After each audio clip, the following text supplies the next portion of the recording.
Relato de Gabriel, Minas Gerais, 26 anos.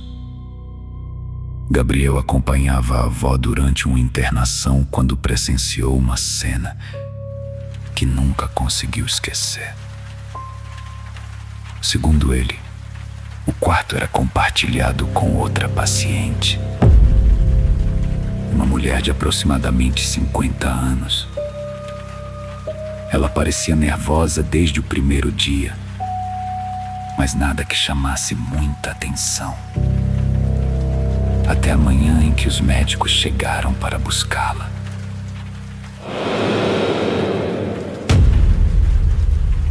Gabriel lembra que tudo aconteceu muito rápido. Assim que viu a equipe entrando no quarto, a mulher mudou completamente de comportamento.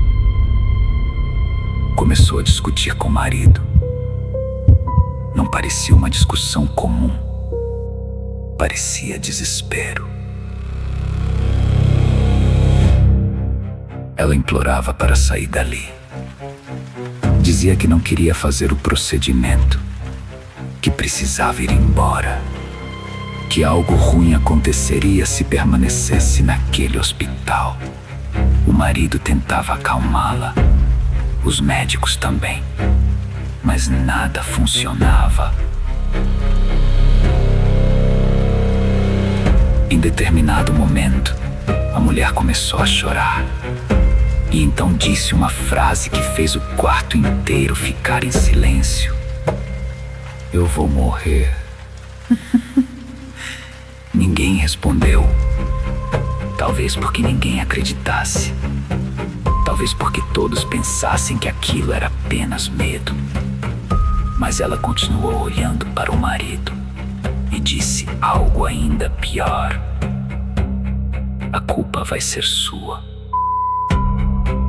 Poucos minutos depois, a equipe a levou para o procedimento.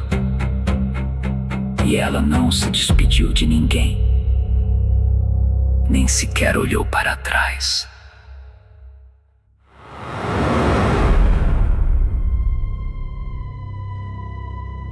Gabriel ficou pensando naquela cena durante o resto do dia.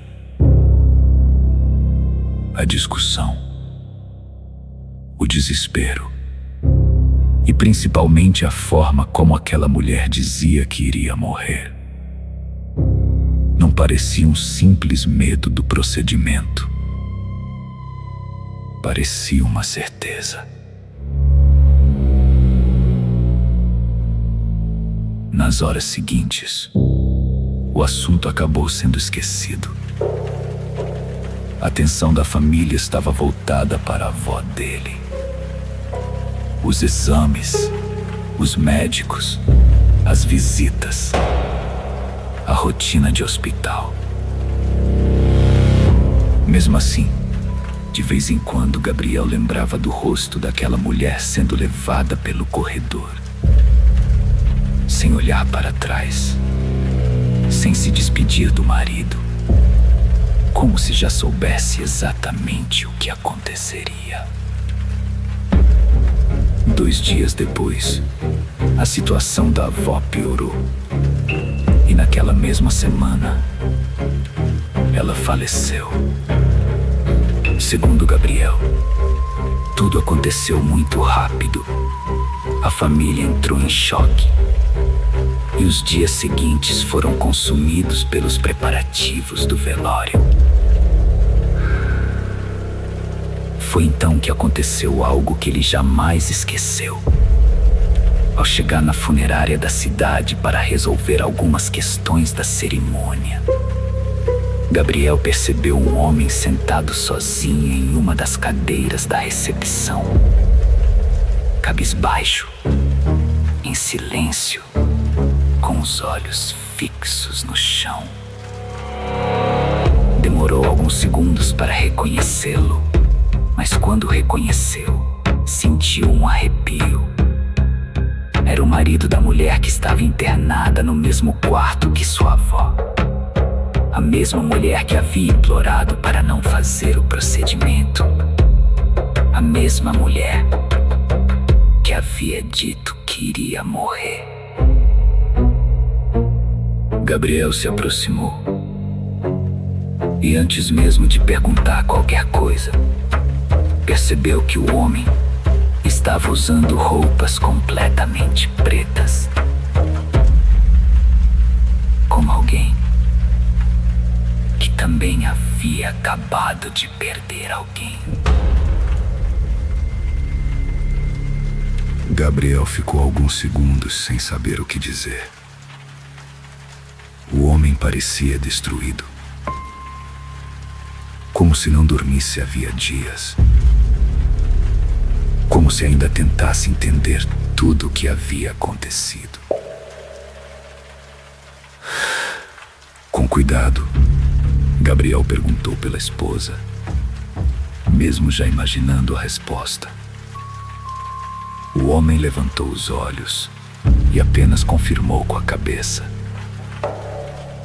Ela havia falecido durante o procedimento. Uma complicação inesperada. Algo que, segundo os médicos, ninguém poderia ter previsto. Naquele instante, Gabriel sentiu um arrepio, porque a única coisa que conseguia lembrar era da discussão no hospital, da mulher implorando para não entrar naquela sala, da forma como repetia que iria morrer, e principalmente da certeza em sua voz. Não parecia medo, parecia conhecimento. Antes de ir embora, Gabriel ainda fez uma última pergunta, algo que o incomodava desde aquele dia. Perguntou se ela costumava falar coisas daquele tipo, se tinha algum problema de ansiedade, ou se aquilo já havia acontecido antes. O homem ficou em silêncio por alguns segundos, então respondeu algo que Gabriel nunca esqueceu. Ela nunca teve medo de hospital. E também nunca falou aquilo antes. Segundo Gabriel, o homem parecia tão confuso quanto todos os outros, como se também não entendesse por que a esposa tinha tanta certeza do que iria acontecer. Anos se passaram desde então, mas sempre que lembra daquele quarto compartilhado, Gabriel volta à mesma pergunta. Como aquela mulher sabia? Como alguém pode olhar para a própria família, para os médicos e para todos ao redor e afirmar com tanta convicção algo que ainda não aconteceu? Talvez tenha sido apenas uma coincidência. Talvez tenha sido medo. Ou talvez ela tenha visto algo que ninguém mais viu, e por isso tenha se recusado a olhar para trás quando deixaram o quarto. Porque, no fundo, ela já sabia que aquela seria a última vez. Obrigado por acompanhar mais um relato. Se você já viveu alguma experiência estranha, perturbadora ou simplesmente impossível de explicar, deixe sua história nos comentários. Quem sabe seu relato não aparece em um próximo vídeo. Até a próxima noite. E cuidado com aquilo que observa quando ninguém mais está olhando.